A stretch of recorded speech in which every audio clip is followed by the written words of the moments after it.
A ver, dime si esto te suena normal. Domingo por la mañana. Me levanto medio dormido, con resaca, porque el sábado por la noche salimos a cenar con unos amigos. Clara, mi mujer, se había quedado dormida en el sofá viendo una película que yo no aguanté más de 10 minutos. Me fui a la cama antes que ella, y ahora eran casi las 10. Me levanté directo a la cocina, en calzoncillos, sin hacer ruido. Y ahí lo vi. En el patio. Afuera. Un tipo. En bata. Una bata roja. De esas de hotel. Caminando tranquilamente por mi jardín como si estuviera en su casa. Lo primero que pensé fue que algún vecino estaba haciendo alguna broma estúpida. Pero luego me di cuenta de algo más raro aún, no llevaba zapatos. Solo calcetines. El corazón me dio un vuelco. Me acerqué a la ventana, y el tipo se paró justo al lado de la mesa de jardín. Estiró los brazos, bostezó, y se puso a mirar al cielo como si estuviera de vacaciones. Y en ese momento, mi cerebro hizo clic. ¿Quién coño es este tío? Me fui directo al dormitorio, pero Clara no estaba. La cama estaba revuelta, sí, pero vacía. Silencio total. Bajé corriendo las escaleras y me asomé al pasillo. Nada. Ni ella ni nadie. Me puse unos vaqueros y salí al jardín. El tipo ya no estaba. Miré alrededor como un loco. No había puertas abiertas, ni señales de entrada forzada, ni ruido alguno. Volví a subir, empecé a buscar por toda la casa. Fui al baño, al vestidor, incluso al cuarto de la colada. Nada. Todo limpio. Demasiado limpio. Entonces escuché la ducha. Ahí estaba ella. Clara. Cantando. Como si no pasara absolutamente nada. Y me dije, o has perdido la cabeza o aquí está pasando algo muy jodido. Toqué la puerta. ¿Clara? Sí. Ya salgo, ¿qué pasa? ¿Has visto a alguien en el patio? Un tío. Con bata roja. Estaba caminando ahí fuera hace un rato. ¿Sabes quién es? Hubo 2 segundos de silencio. 2. No más. Pero suficientes. No, ni idea. ¿Estás bien? No habrás soñado, ¿no? Mentira. Clara es rápida para inventar, pero no para mentir. Esa pausa fue suficiente. Lo supe ahí. No supe qué, pero lo sentí. Algo estaba fuera de lugar. No dije nada más. Me fui al salón y me senté. En silencio. Pensando. Y lo primero que me vino fue una pregunta estúpida. ¿Dónde se consigue una bata roja así en Sevilla? Y ahí empezó todo.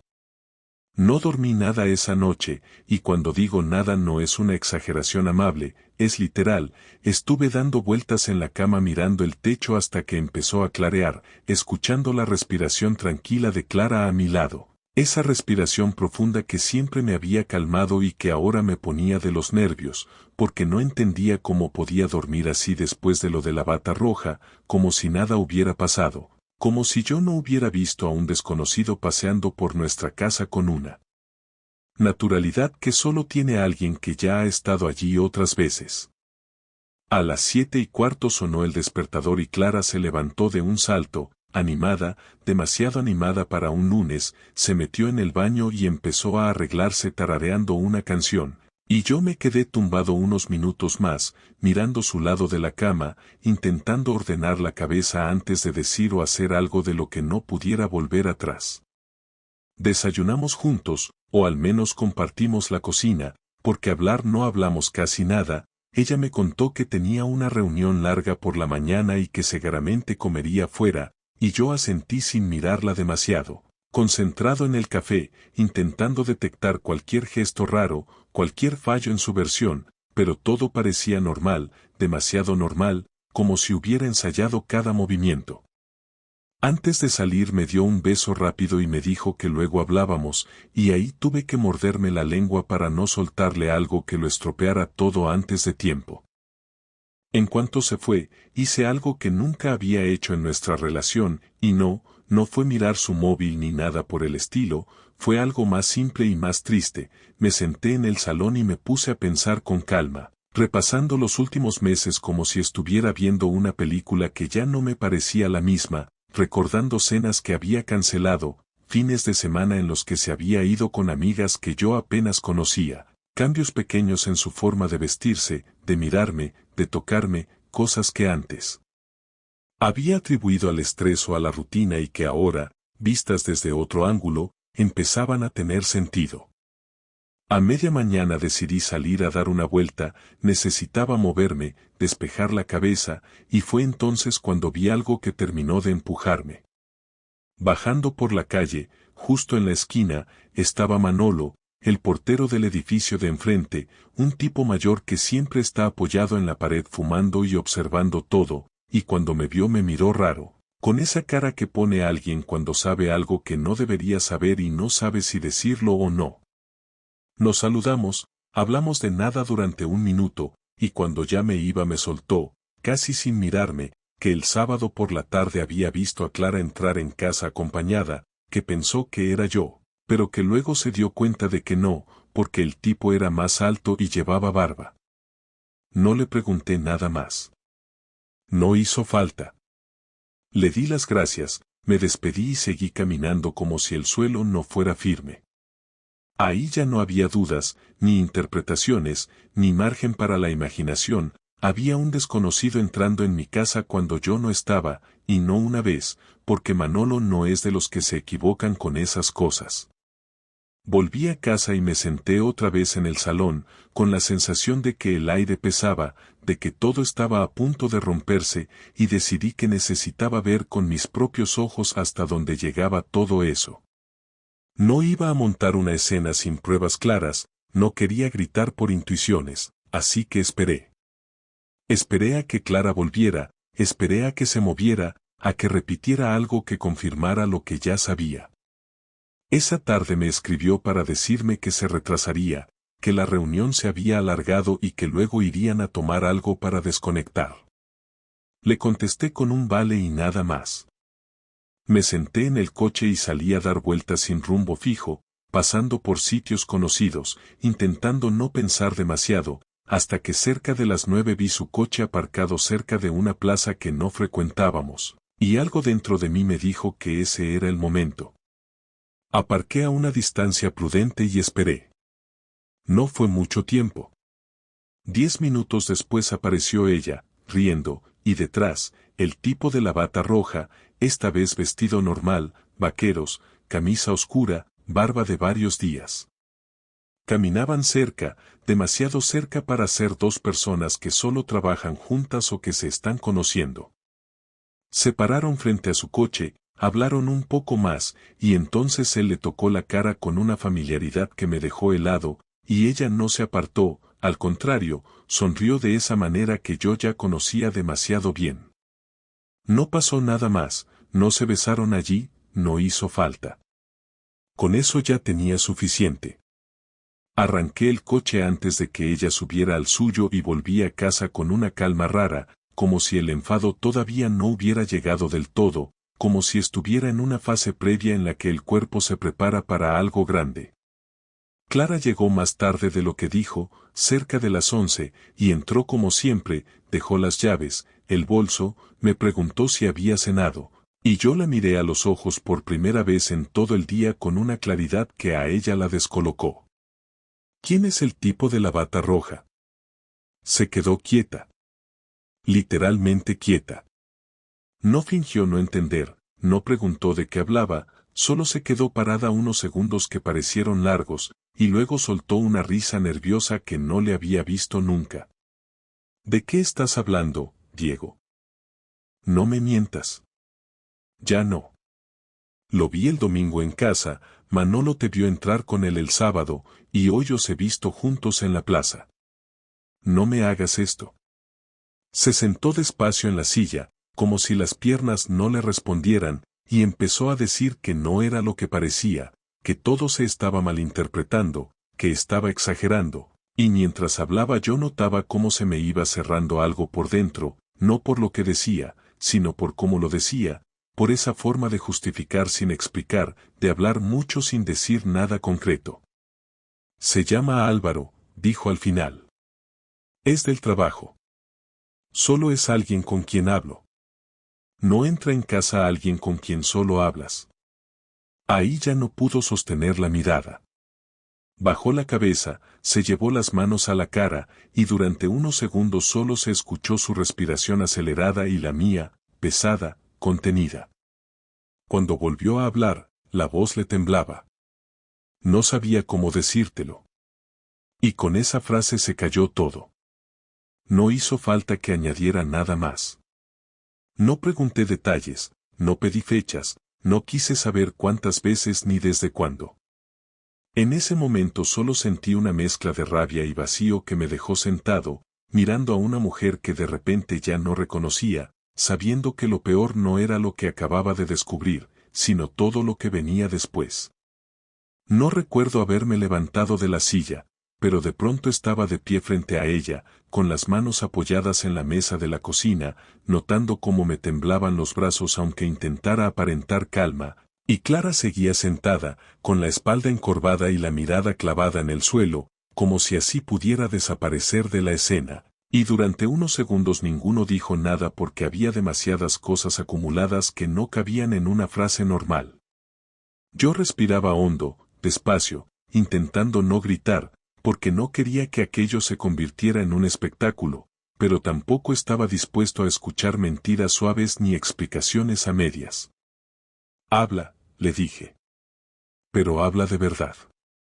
Ella levantó la cabeza despacio, con los ojos enrojecidos, y empezó a contarme una versión larga, desordenada, llena de justificaciones que iban y venían, diciendo que Álvaro había empezado siendo solo alguien con quien se entendía en el trabajo, que al principio eran cafés rápidos, conversaciones largas después de reuniones tensas, que se sentía escuchada de una manera que conmigo había dejado de sentir desde hacía tiempo, y cada palabra que decía no hacía más que añadir peso a algo que ya me estaba aplastando por dentro, porque no estaba negando nada importante, solo estaba explicando por qué había hecho lo que había hecho, como si eso cambiara algo. ¿Y entrar en casa? Le pregunté.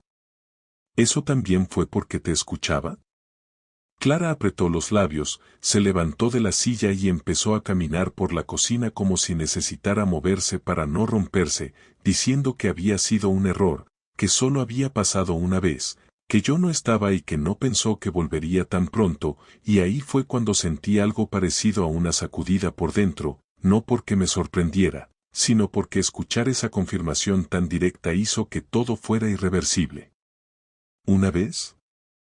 Le dije. ¿Y la bata?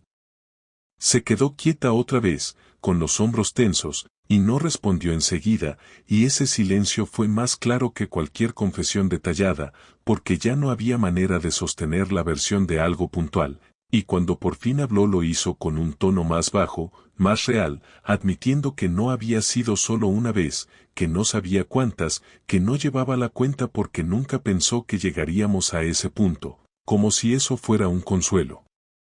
No levanté la voz, pero noté que cada palabra que le respondía salía cargada de algo que no sabía manejar bien, preguntándole cómo había sido capaz de mirarme a la cara cada día, de acostarse a mi lado, de hacer planes como si nada, y ella lloraba mientras intentaba decir que no quería hacerme daño, que todo se le había ido de las manos, que estaba confundida, y esa palabra, confundida, fue la que me hizo perder la poca paciencia que me quedaba. No estás confundida, le dije. Estás tomando decisiones y ahora no quieres asumirlas. Clara reaccionó mal a eso, se secó las lágrimas con rabia y empezó a defenderse, diciendo que yo tampoco era perfecto, que llevaba tiempo distante, que muchas noches estaba cansado o ausente, que no hablábamos como antes, y ahí sentí como algo se rompía del todo, porque no estaba dispuesto a aceptar que su manera de justificar una traición fuera repartir culpas como si estuviéramos hablando de una discusión normal, y golpeé la mesa con la mano abierta, no fuerte, pero lo suficiente para que el ruido cortara la conversación en seco. No mezcles las cosas, le dije. Si tenías un problema conmigo, se hablaba. No se metía a otro en casa. Se quedó mirándome con una mezcla de miedo y enfado, y por primera vez levantó la voz, diciéndome que yo no sabía lo que ella sentía, que llevaba meses sintiéndose invisible, que Álvaro le había hecho sentirse deseada, y cada vez que pronunciaba su nombre sentía como si me clavaran algo en el pecho, no de forma física, sino de esa manera que te deja sin aire durante un segundo. Y tuve que apartarme hacia el salón porque notaba que si me quedaba ahí iba a decir cosas que no tenían vuelta atrás. Me senté en el sofá y me pasé las manos por la cara, notando el cansancio acumulado de días sin dormir bien, de pensamientos constantes, y ella me siguió, manteniéndose a cierta distancia, como si por fin fuera consciente de que había cruzado una línea que ya no se podía borrar con disculpas. Le pregunté cuánto tiempo llevaba aquello, sin rodeos, y me dijo que desde hacía 4 meses, y ese número se me quedó grabado de una manera absurda, porque empecé a hacer cuentas mentales, a recordar fechas concretas, cenas, cumpleaños, días normales que ahora quedaban manchados por algo que yo no sabía que estaba ocurriendo.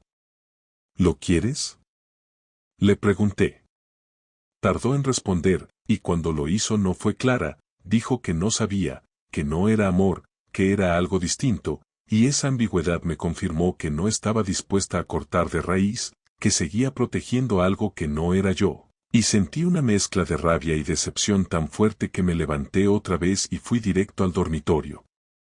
Abrí el armario y empecé a sacar su ropa sin pensar demasiado, camisetas, vestidos, lo primero que encontraba, y ella vino detrás gritándome que parara, que estaba exagerando, que habláramos, y yo seguí, tirando la ropa sobre la cama, diciendo que no iba a seguir durmiendo con alguien que había compartido nuestra casa con otro, que necesitaba espacio, y ella lloraba y me agarraba del brazo intentando detenerme, y en ese forcejeo torpe y desesperado algo cayó al suelo, un marco con una foto nuestra que se rompió al golpear, y el ruido seco de ese golpe nos dejó a los dos en silencio durante unos segundos. Nos miramos, ella con la respiración agitada, yo con una sensación rara en el estómago, y por primera vez entendí que aquello ya no era solo una conversación difícil, era una ruptura en tiempo real. Y le dije que se fuera esa noche, que se quedara donde quisiera, con quien quisiera, pero no allí, no después de todo lo que había salido. No puedes echarme así, me dijo. Esta también es mi casa. Ya no, le respondí. No después de traerlo aquí.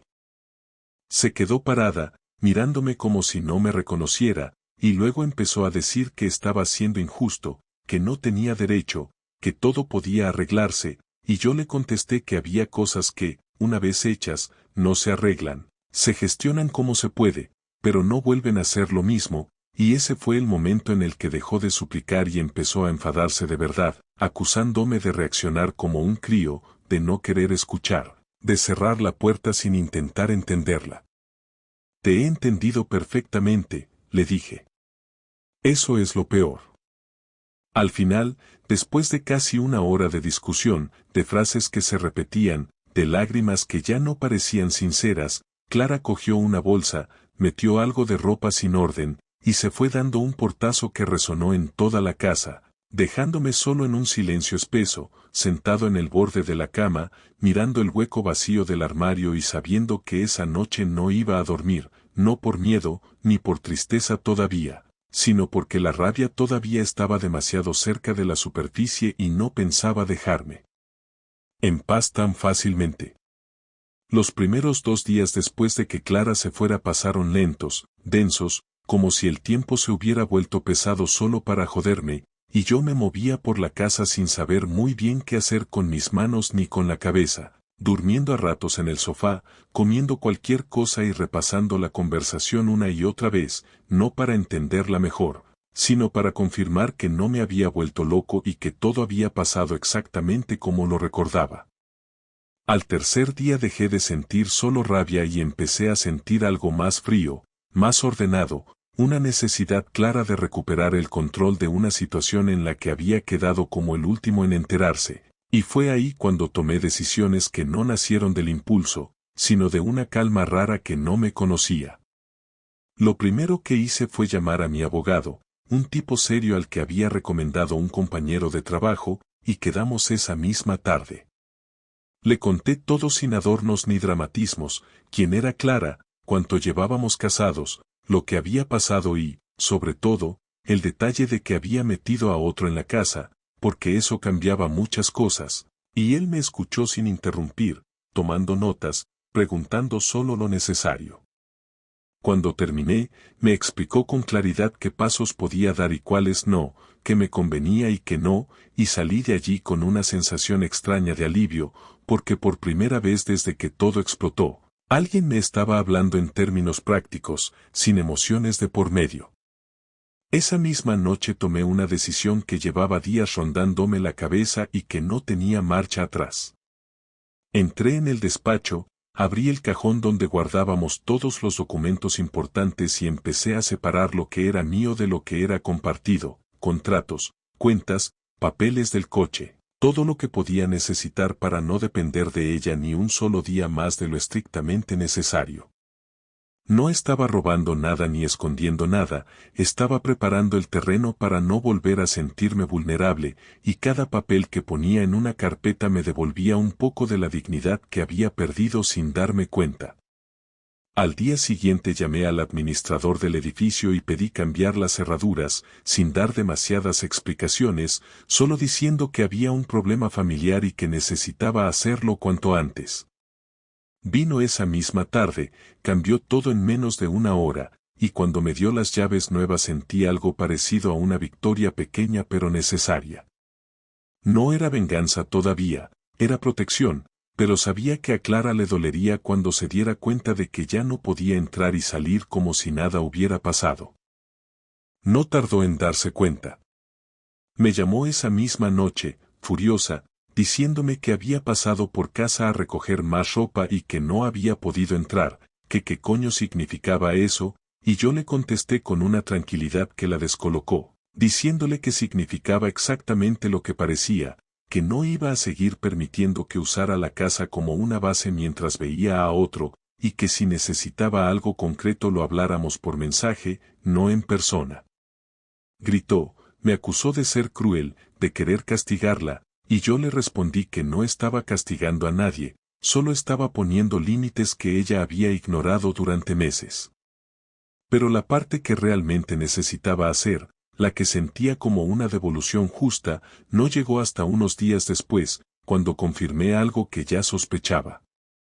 Un compañero suyo del trabajo, al que conocía de vista, me escribió por redes sociales, incómodo, diciendo que no sabía si debía decirme algo, pero que creía que yo merecía saberlo, y quedamos para tomar un café.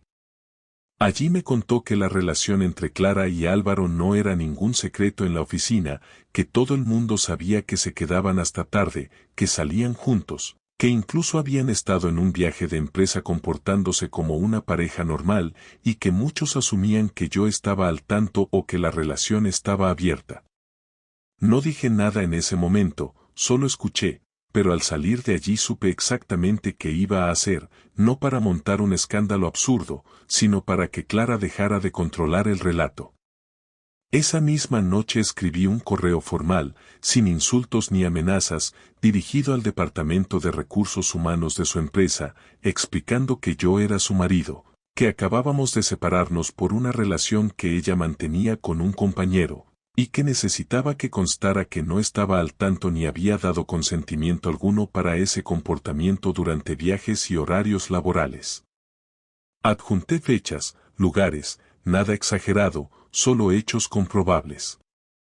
No me sentí orgulloso ni culpable al enviarlo, me sentí justo. Clara había tomado decisiones sin pensar en las consecuencias, y yo no estaba obligado a protegerla de ellas. A la mañana siguiente me llamó, fuera de sí, preguntándome si había sido yo, gritándome que había puesto su trabajo en riesgo, que cómo podía hacerle eso, y yo la dejé hablar hasta que se quedó sin aire antes de contestarle. Tú pusiste todo en riesgo cuando decidiste acostarte con alguien de tu trabajo y traerlo a casa, le dije. Yo solo he dejado de mentir por ti. Colgó sin despedirse, y durante el resto del día recibí mensajes largos, llenos de reproches, de súplicas mezcladas con amenazas veladas, y no contesté a ninguno. No era silencio pasivo, era una decisión consciente de no entrar en su juego emocional. Esa noche dormí mejor que las anteriores, no bien, pero mejor, porque había hecho algo concreto, algo que equilibraba mínimamente la balanza. La siguiente parte de mi reacción fue más personal y, en cierto modo, más dura. Llamé a sus padres y pedí verlos. No para humillarla ni para buscar aliados, sino para contarles la verdad antes de que ella la contara a su manera. Nos sentamos en su salón, les expliqué lo que había pasado sin detalles innecesarios, y la reacción fue de shock absoluto. Su madre lloró, su padre se quedó en silencio, y yo me limité a decir que no esperaba que tomaran partido, solo que supieran por qué su hija ya no estaba en casa y por qué las cosas no iban a volver a ser como antes.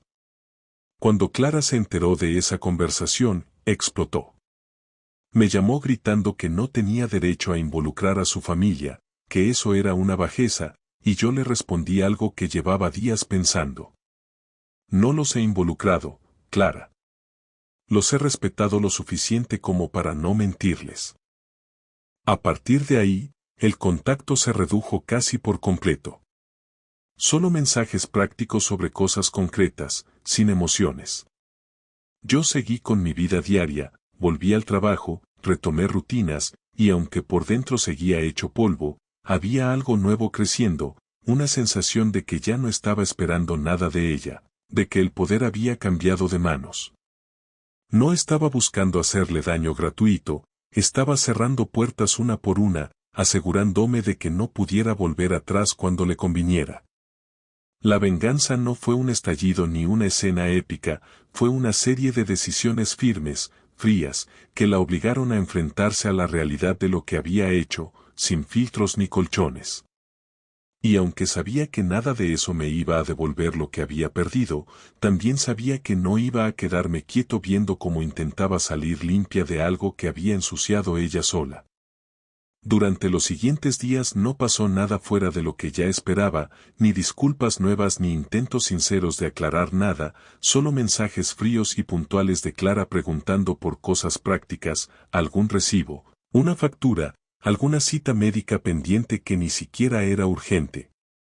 La conversación no pasaba de las 2 frases por mensaje y por mi parte tampoco había interés en alargar nada, pero detrás de cada texto, por el tono y por la forma, era evidente que estaba molesta, no tanto por la separación en sí, sino por el modo en que yo había manejado las cosas, como si le costara aceptar que esta vez no llevaba el control, que la narrativa no era suya, y que nadie estaba dispuesto a encubrirla. Pasó algo interesante una noche de jueves. Estaba en casa viendo la televisión sin prestarle mucha atención, simplemente para llenar el ruido, cuando llegó un mensaje de ella que decía que necesitaba pasar a buscar más ropa, que lo haría el sábado por la mañana, y que prefería que yo no estuviera. Le respondí que no había problema, que dejara la llave cuando terminara y que no se llevara nada que no fuera suyo, y aunque sabía que probablemente le molestaría el comentario, lo escribí sin intención de provocar, solo para dejar claro que todavía me quedaba una mínima desconfianza. El sábado no estuve en casa. Salí temprano, me fui a caminar por el centro y a desayunar fuera. Me quedé un rato largo en una cafetería que solíamos frecuentar juntos, pero esta vez me senté en otra mesa, como si ese gesto pequeño pudiera ayudarme a borrar la costumbre. Cuando volví, Clara ya se había ido. No dejó ninguna nota, no se llevó nada más de lo que habíamos acordado, y la llave estaba sobre la mesa, junto con una pulsera que yo le regalé en nuestro primer aniversario. No la toqué. La dejé ahí el resto del día, sin saber bien por qué. Esa misma noche, sin saber si era el momento o si me estaba adelantando, tomé otra decisión. Abrí una carpeta en el ordenador y empecé a escribir todo lo que había pasado desde que vi al tipo de la bata roja en el jardín, cada detalle, cada conversación, cada reacción. No era un diario ni un intento literario, era simplemente una manera de dejar constancia de todo lo que se había dicho y hecho, porque aunque ya tenía claro que no iba a volver con Clara, quería recordar con claridad cada momento por si en algún futuro alguien trataba de reescribir los hechos. No me costó escribir, lo que me costó fue leerlo después. Repasar en voz alta, aunque estuviera solo, que alguien a quien conocías bien había mentido con tanta naturalidad, había actuado con tanta frialdad, y aún así había esperado que tú fueras el que entendiera, el que perdonara o el que cediera por mantener las apariencias. Pero no era solo eso. Había algo más que no podía dejar pasar, algo que había evitado enfrentar directamente, la conversación final. No habíamos tenido una. Nos habíamos dicho todo en caliente, con reproches, con frases cortadas y emociones a medio digerir, pero nunca nos sentamos a hablar como dos adultos que compartieron una década de vida. Y aunque no esperaba nada distinto de lo que ya sabía, necesitaba cerrar eso con una última charla, no para entenderla, sino para que escuchara todo lo que tenía que decir sin interrupciones ni excusas. Le escribí un mensaje corto y directo: quiero hablar contigo. Solo una vez. Cuando puedas, dímelo. Respondió a los pocos minutos, más rápido de lo que esperaba: mañana por la tarde, ¿en casa o fuera? Le puse que en casa, que era donde todo había pasado y donde debía cerrarse. Aceptó sin discusión. El domingo, a las 5, Clara llegó puntual. Tocó el timbre aunque sabía que ya no era necesario hacerlo. Entró vestida con ropa sencilla, sin maquillaje, con el gesto serio. No nos saludamos de forma efusiva. Nos sentamos en el salón, uno frente al otro, sin café, sin distracciones, y al principio no hablamos, como si los primeros minutos fueran solo para observarnos y comprobar en qué estado llegábamos. Fui yo el que empezó. No quiero repasar lo que ya hablamos. No quiero saber detalles que no tengo. No quiero hacerte sentir peor de lo que ya te puedas sentir. Pero quiero que hablemos como personas, sin máscaras.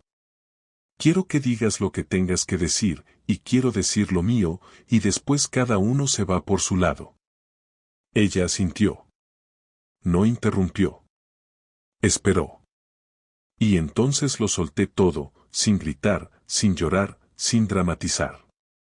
Le dije que lo que más me había jodido no era el hecho de que me engañara físicamente, que era grave, sí, pero lo realmente duro era todo lo que construyó alrededor para sostener esa mentira, cada gesto de cariño falso, cada mirada forzada, cada plan a futuro sabiendo que ya estaba destruyendo el presente. Le dije que lo del trabajo me había parecido una falta de respeto no solo hacia mí, sino hacia la idea de pareja que habíamos defendido durante años, y que aunque sabía que no era su intención, me había hecho sentir como un idiota frente a personas que ni siquiera conocía bien. Le dije que lo de meter a ese tipo en la casa era directamente una traición de la que no se vuelve, porque si había un lugar sagrado para mí era ese, y que ya no podía sentarme en el mismo sofá sin pensar en eso. Le dije que no me quedaba odio, pero tampoco afecto. Cuando terminé, ella tardó en hablar. Me miró como si no esperara que yo hablara así, tan directo, tan firme. Dijo que no sabía qué decir, que no esperaba que la perdonara, que ya había entendido que lo había jodido todo.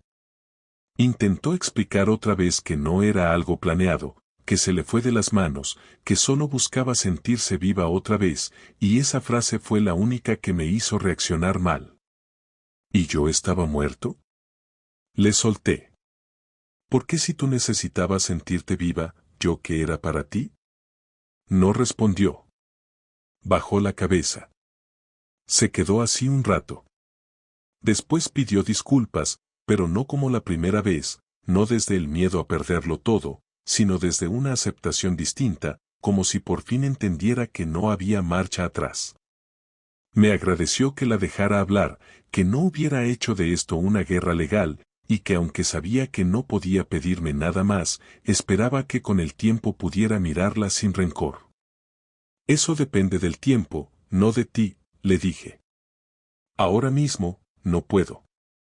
Nos levantamos al mismo tiempo, como si hubiéramos ensayado la despedida sin decirlo. La acompañé a la puerta. Se giró, como si fuera a decir algo más, pero no lo hizo. Solo asintió y se fue. Esta vez no dejó la llave. Ya no tenía ninguna.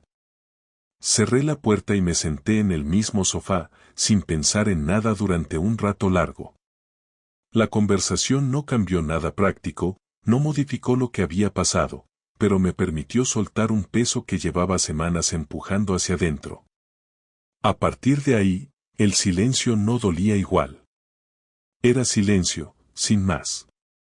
Y eso, en ese momento, era suficiente.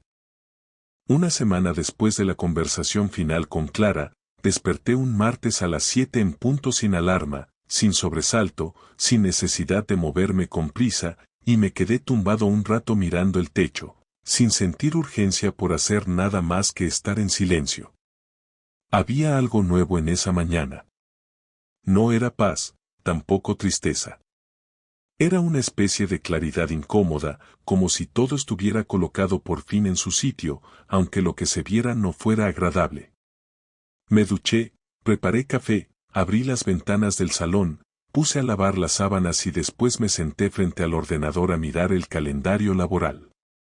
Tenía días acumulados, algunos desde antes de la pandemia, así que envié un correo escueto a mi jefe avisando de que iba a tomarme 2 semanas, sin necesidad de entrar en explicaciones. Me respondió con un ok, tómate el tiempo que necesites, y no le di más vueltas. Ese mismo día, sin anunciar nada a nadie, empecé a mover lo poco que me ataba a aquella casa. No la quería vender todavía, no por apego, sino porque necesitaba decidirlo en frío. Pero sí tenía claro que no pensaba seguir durmiendo en la misma habitación donde Clara compartió la cama conmigo mientras le daba cariño a otro hombre a mis espaldas. Bajé al trastero, saqué unas cajas, vacié armarios, empaqué cosas personales, ropa que ya no me interesaba tener ahí, recuerdos que no quería tirar pero que no iba a mirar durante un tiempo. La idea no era limpiar el pasado como si no hubiera existido, sino sacar lo que ya no me servía. Guardé también algunos objetos que Clara había dejado, no porque quisiera devolvérselos, sino porque me parecía ridículo seguir conviviendo con sus restos en un espacio que ya no era suyo. Los metí en una bolsa y la guardé en el maletero del coche. No tenía claro si se los iba a dar o si simplemente los dejaría en algún sitio donde los pudiera recoger sin verme. Durante los días siguientes, me dediqué a lo que nunca había hecho, escuchar a los que me preguntaban cómo estaba sin dar respuestas evasivas. Empecé con Sergio, un amigo del trabajo con el que nunca había hablado de nada personal, pero que, para mi sorpresa, resultó tener una experiencia parecida a la mía unos años atrás. Hablamos sin vueltas. Me contó cómo fue el proceso de separarse de su ex después de una infidelidad, cómo manejó el asunto con sus hijos, cómo aprendió a vivir solo sin sentir que eso era sinónimo de fracaso. Me dijo algo que se me quedó grabado y que, curiosamente, no sonó como una frase bonita de consuelo sino como un comentario real: uno no reconstruye sobre los mismos cimientos, Diego. Lo que sirve se queda, lo que está podrido se arranca. Punto. Después de esa charla empecé a hablar con más gente, no para contar la historia una y otra vez como una víctima, sino para aceptar que el dolor forma parte del proceso y que no había nada de especial en estar jodido durante una temporada. Lo que sí fue especial, sin embargo, fue un mensaje que recibí un jueves por la noche, a eso de las 11:15.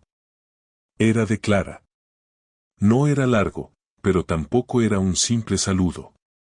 Decía que necesitaba saber cómo estaba, que llevaba días con la sensación de que había dejado las cosas mal, que no había dormido bien desde que nos vimos, y que aunque sabía que no tenía derecho a pedirme nada, quería preguntarme si podía llamarme. Me quedé mirando el teléfono durante un buen rato. No porque no supiera qué contestar, sino porque me sorprendió que aún creyera que existía algo pendiente entre nosotros. Finalmente le respondí que no era momento de hablar más, que no me debía nada y que yo ya había dicho todo lo que tenía que decir. No hubo respuesta a ese mensaje. No la esperaba tampoco. Lo mandé, bloqueé su contacto y guardé el teléfono. Después de eso, cada día que pasaba sin pensar en ella me confirmaba que estaba haciendo lo correcto. No estaba esperando una reconciliación ni una disculpa que sonara distinta. Estaba eligiendo mi lugar. El sábado por la mañana tomé el coche y conduje sin un rumbo concreto. Terminé en Cádiz, en un hotel modesto, frente al mar. Había estado ahí con Clara hacía años, pero esta vez no me molestó recordar, porque ya no me dolía. Me quedé 2 noches, caminé solo, escribí algunas cosas que no compartí con nadie y me prometí que ese sería el cierre definitivo. Al volver a Sevilla me sentí más liviano. Lo primero que hice fue cambiar la cama. No quería seguir usando un espacio donde se durmieron tantas mentiras. Una semana después recibí los papeles del abogado para la firma. No me tembló el pulso al leerlos. Los revisé, marqué lo que me correspondía, firmé y los devolví. No hubo conflicto. Clara no presentó resistencia. Aceptó las condiciones y también firmó. Todo lo material estaba dividido desde antes. Lo emocional, hacía tiempo que ya no se compartía. El proceso legal fue breve, sin nudos, sin peleas judiciales. En poco tiempo ya no éramos nada sobre papel. Cuando me llegó la notificación final del juzgado, no la leí enseguida. La dejé sobre la mesa 2 días.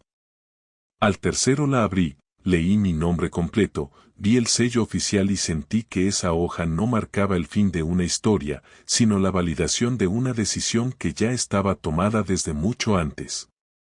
Los amigos comunes se fueron reacomodando. Algunos se alejaron, no por maldad, sino porque no sabían de qué lado ponerse.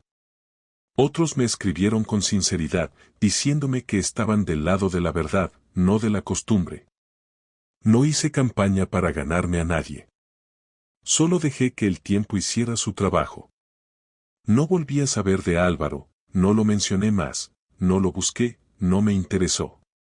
No sentía curiosidad por saber si seguía con Clara o si ella ya lo había dejado. En el fondo, todo eso ya no tenía nada que ver conmigo. El último paso fue más interno. Una noche de domingo, me miré al espejo sin prisa. No estaba roto, no estaba derrumbado, no estaba destruido. Estaba solo, sí, pero entero.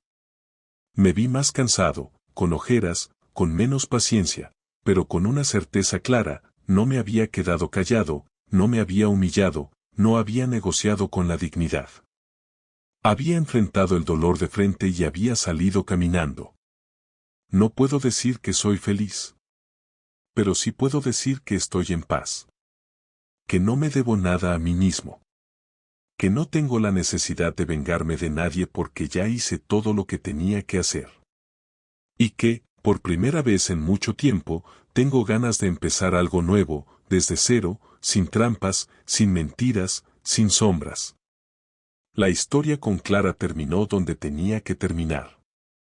No con un escándalo, no con reconciliaciones absurdas, no con finales abiertos. Terminó con una puerta cerrada, con una llave de vuelta, con un silencio limpio. Y con un tipo como yo que, por más golpeado que haya quedado, supo mirar la verdad a la cara sin agachar la cabeza. Eso, para mí, ya es suficiente.